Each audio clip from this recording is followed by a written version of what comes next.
자꾸 사과나무를 심어? 내일 없어질 지구에다? 어? 근데 50만 달러만 써서 허접한 애를 데리고 온 거예요? 그래도 부러워서 그러는 기다. 그런 사람들 미워 이뻐하면서 살기도 모자란 세상 아이가. 어이? 내가 휘영이 엄마한테 간도 쓸개도 다 빼다 바치면서 옆에서 한여 노릇하는 거 뻔히 쳐다보고도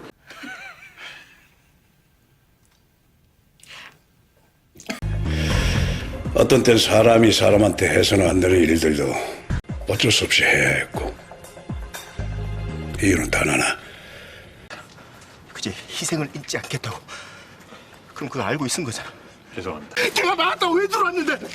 무슨 얘기를 누구 들었는지 모르겠는데 왜 들어왔냐고. 돈 많이 벌었지? 일한 만큼 벌고 있습니다. 날 합리적인 사람으로 봤니? 30년 넘게. 그러는 치는 기성겸 동정할 권리도 유료 결제냐? 미친 아범놈이 죽으려고 어디 우리 미주를 거지 취급이야.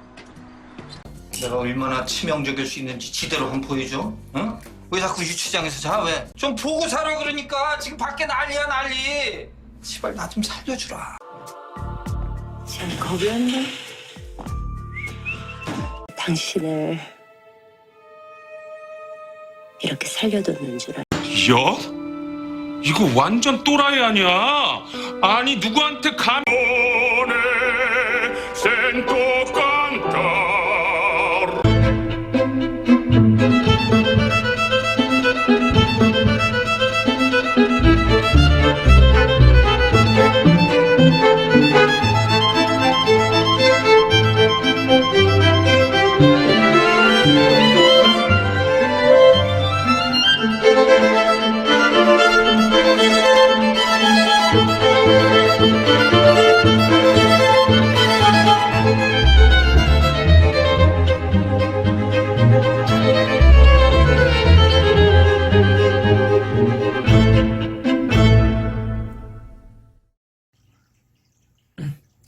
안녕하세요. 정치를 품격 있게 풀어드리는 정치클래스TV의 심상만입니다. 오늘은 펜트하우스 하도건부터 킹덤 김상호까지 K드라마 10대 조연을 소개하는 사우스차이나 모닝포스트 기사를 소개하고 넷플릭스 드라마가 인기 있는 이유에 대해 분석해 드리겠습니다. K드라마를 볼 때 우리는 그들의 얼굴이 언론의 사랑을 받고 많은 소셜미디어와 팔로워를 지휘하는 아름다운 주연 배우들에게 눈을 뗄 수 없습니다. 그러나 우리 상상력을 사로잡는 화면 속 이야기는 우리를 웃게 만드는 동료, 우리의 가슴을 잡아당기는 가족, 등골을 오싹하게 하는 악당 등 다른 매력적인 캐릭터로 가득 차 있습니다. 이들은 드라마를 리드하는 캐릭터이며 우리가 드라마를 다시 한번 보게 만드는 캐릭터입니다. 고맙게도 한국은 이러한 캐릭터를 스크린에 올릴 수 있는 재능 있는 연기자들을 무한히 공급하고 있습니다.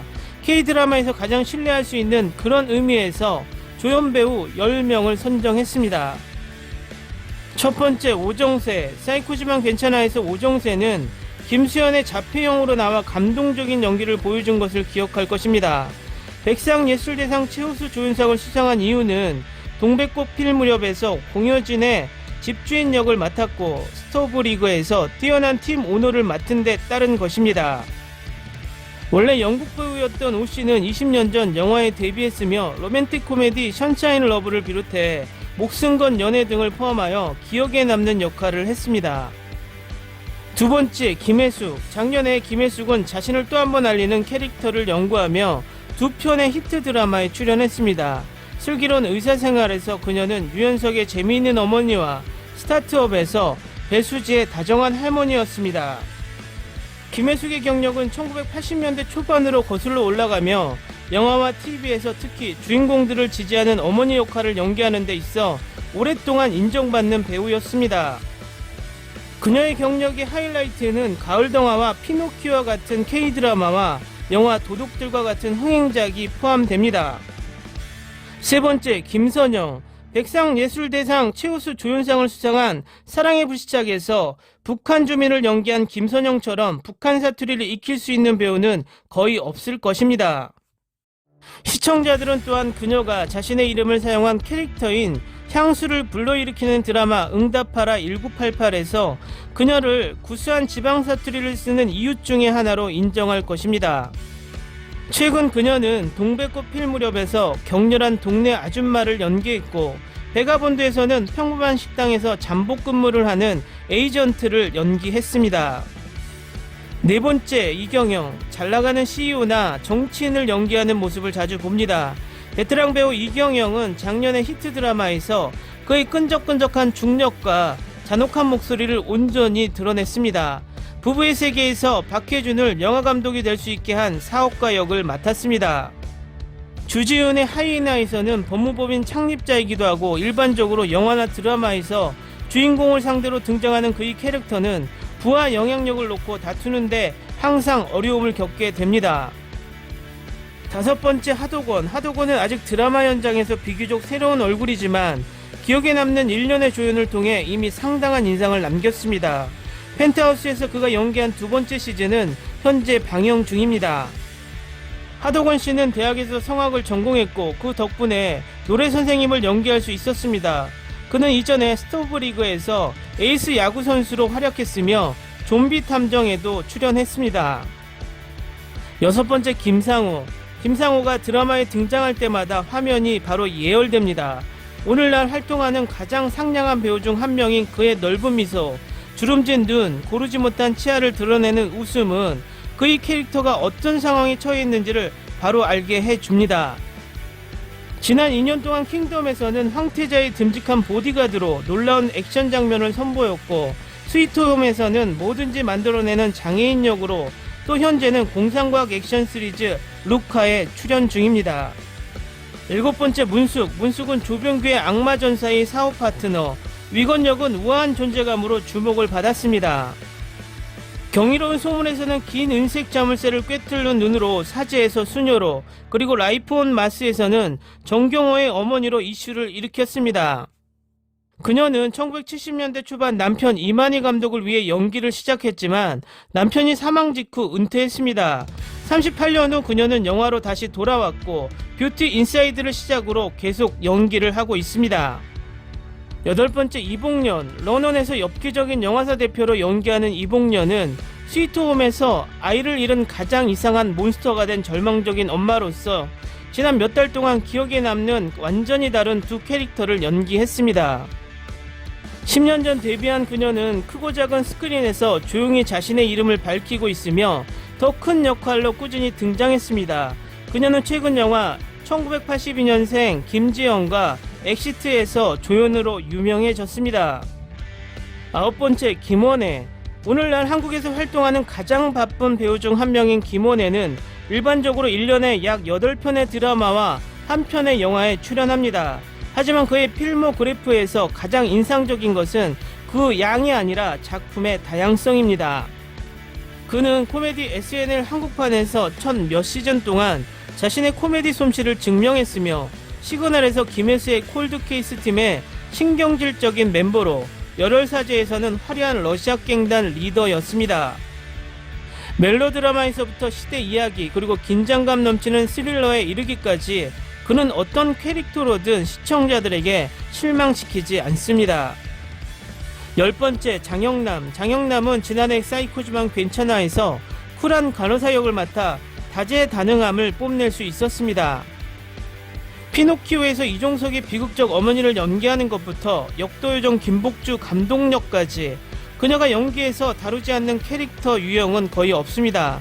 그녀는 지난 20년 동안 영화와 드라마에서 똑같이 다양한 궤적을 가지고 있습니다. 다음은 인터넷 블로그에 올라온 넷플릭스 드라마가 인기 있는 이유 3가지란 제목의 게시글을 소개하겠습니다. 첫 번째, 지역색을 드러내지 않고 오로지 작품 재미에 집중한다. 넷플릭스는 오리지널 영화와 드라마, 다큐를 만듭니다. 1년 동안 시청한 넷플릭스는 오리지널 영화보다는 드라마와 다큐에 큰 강점을 가지고 있습니다. 특히 드라마는 그 소재, 형식의 새로움을 넘어선 전 세계 여러 나라의 드라마 제작 능력을 간접 체험할 수 있었습니다. 지금까지 외국 드라마 하면 영드, 미드, 일드, 중드 같은 몇몇 국가의 드라마만 봤지만 넷플릭스는 스페인의 종이의 집, 독일의 다크, 한국의 스위트홈, 일본의 아리스앤 보더랜드 등 다양한 국가의 드라마를 볼 수 있습니다. 한국 언론에서는 한국에서 만든 스위트홈이 전 세계 3위를 했다면서 K-드라마라고 축켜 세우고 있지만 정작 넷플릭스는 국가별 순위는 소개하지만 전 세계 랭킹을 소개하지도 않습니다. 또한 드라마에 국기를 달아서 국적을 표시하지도 않습니다. 더 중요한 것은 넷플릭스가 직접 자본을 투자해서 만드는 드라마는 그 나라의 지역색을 도드라지게 담지 않습니다. 오로지 작품 재미만 챙깁니다. 그 나라의 드라마 중에 잘 만든 드라마를 보고 그 작품의 뼈대를 만든 시나리오 작가와 그 뼈대에 배우라는 살을 잘 붙인 연출자들을 주목합니다. 그리고 그 나라의 역량 높은 시나리오 작가와 연출자입니다. 넷플릭스 오리지널 드라마는 오로지 재미를 위해서 지역색을 최대한 자제합니다. 시청자들은 동양인이 나오는 드라마, 서양인이 나오는 드라마로 인식하고 보지 그 드라마의 국적, 연출자, 이름, 배우들의 이름을 찾아보지 않습니다. 그냥 재미있으면 그걸로 끝입니다. 그래서 스위트홈을 제외하고 인간수업이나 넷플릭스 오리지널 드라마는 아니지만 일본에서 히트한 사랑의 불시착이나 사이코지만 괜찮아 모두 아시아 시장에서 주로 인기가 높았습니다. 이렇게 지역색을 자제하거나 많이 넣지 않으면 전 세계 사람들이 보기 편합니다.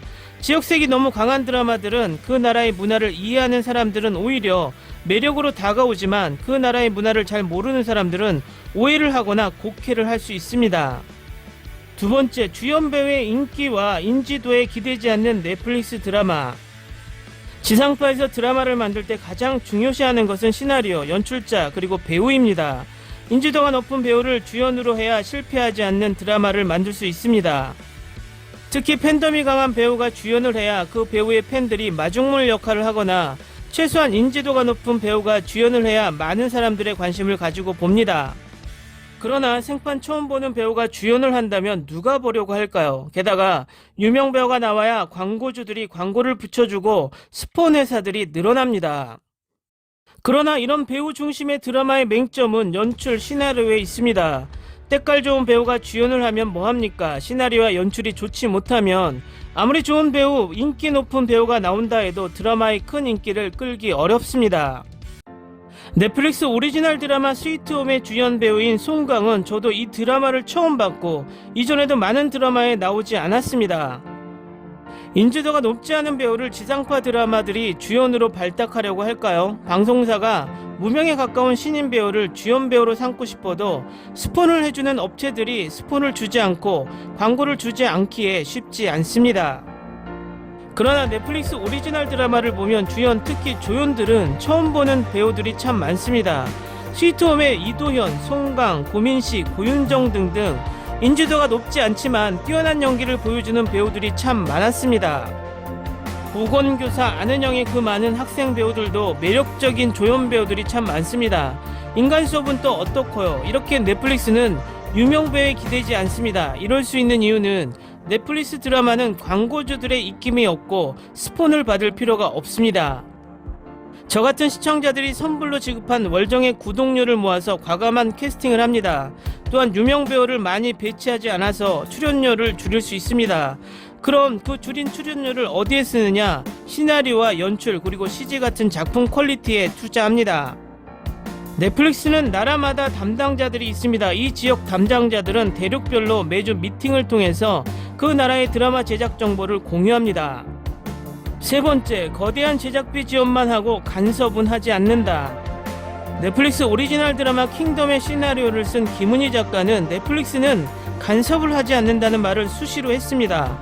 지상파라면 드라마 방영 중간중간 방송사나 광고주들의 입김이 참 많이 들어갑니다. 드라마 초반에 없던 PPL이 드라마가 인기를 끌수록 점점 더 많이 늘어가고 이게 드라마의 방해 요소가 될 정도가 됩니다. 대표적인 드라마가 더킹 영원한 군주입니다. 여기에 생방송 중계 같은 쪽대본 남발로 인해서 개연성은 점점 떨어지고 이야기가 산으로 갑니다. 그나마 요즘은 반사전 제작을 통해서 시청자의 평가를 적절하게 반영한 생기 넘치는 드라마를 만들지만 전체적인 만듦새는 완전 사전 제작보다는 못합니다. 넷플릭스 오리지널 드라마에는 없는 것이 PPL과 쪽대본입니다. 전 세계 유료 가입자 2억 명이 낸 월정액 구독료를 바탕으로 PPL이 전혀 없습니다. 여기에 시나리오가 다 나온 상태에서 배우들이 연기를 하기에 좀 더 몰입도 높은 연기를 할 수 있습니다. 지상파 드라마들은 배우들이 이게 무슨 장면인지 무슨 상황인지 모르는 상태에서 연기를 할 경우가 있지만 넷플릭스는 시나리오가 다 나온 상태에서 연기를 하기에 자신이 어떤 상황에서 이야기의 어디쯤을 연기하는지 잘 알고 있습니다. 이러다 보니 연출하기도 편리합니다. 또한 연출자들은 제작사나 스폰서나 광고를 준 업체들의 입김에 시달리지 않아도 됩니다. 김은희 작가 말대로 넷플릭스는 거의 간섭을 하지 않습니다. 그냥 제작비만 투입하고 일절 간섭을 하지 않습니다. 이러다 보니 배우나 연출자와 시나리오 작가는 자신의 역량을 마음껏 발휘할 수 있습니다. 여기에 지상파 드라마에서 엄두도 못 내는 엄청난 제작비까지 투입합니다. 넷플릭스는 드라마 강국인 한국에 큰 투자를 했습니다. 경기도에 드라마 세트장을 인수해서 넷플릭스 오리지널 드라마를 만들려고 합니다. 이를 통해 유튜브가 K-팝의 인기를 널리 전파했듯이 한국의 드라마의 실력이 넷플릭스라는 흑선을 타고 전 세계에 퍼질 것으로 보입니다. K-드라마 명품 조연 10명과 넷플릭스 드라마가 인기 있는 이유에 대한 글을 동시에 소개한 이유는 K-드라마에 대한 해외 댓글을 살펴보다 보면 가장 많이 K-드라마를 보게 되는 이유 중에 하나가 주인공들의 연기력도 뛰어나지만 조연까지의 연기력이 뛰어나서 K-드라마를 볼 수밖에 없다는 댓글을 많이 볼 수 있습니다. 불과 8, 90년대까지만 해도 외국의 명품 영화나 일본의 드라마를 봤을 때 한국 배우들의 연기력과 비교하며 우리나라 배우들도 저 정도 연기를 하면 좋겠다는 아쉬움을 가진 적이 많았습니다. 물론 몇몇 뛰어난 배우들은 존재했지만 전체적으로 예전 별들의 고향의 고 신성일 씨의 명대사처럼 경아 오랜만에 같이 누워보는군, 이 문어체 성우들의 대사가 동시 녹음을 시작하면서 점점 한국 배우들의 연기력을 올려놓았던 것으로 개인적으로 생각합니다. 이젠 넷플릭스에서 외국 드라마와 한국 드라마를 보면서 한국 배우들의 연기력이 외국 배우들의 연기력을 능가함을 느끼고 있습니다. 아마도 이것이 K-드라마의 히트의 가장 큰 요인 중에 하나라고 생각합니다. 오늘은 여기까지 하겠습니다. 오늘도 강화된 사회적 거리두기 꼭 실천합시다. 여러분의 구독과 좋아요는 저에게 큰 힘이 됩니다. 항상 시청해 주셔서 고맙습니다.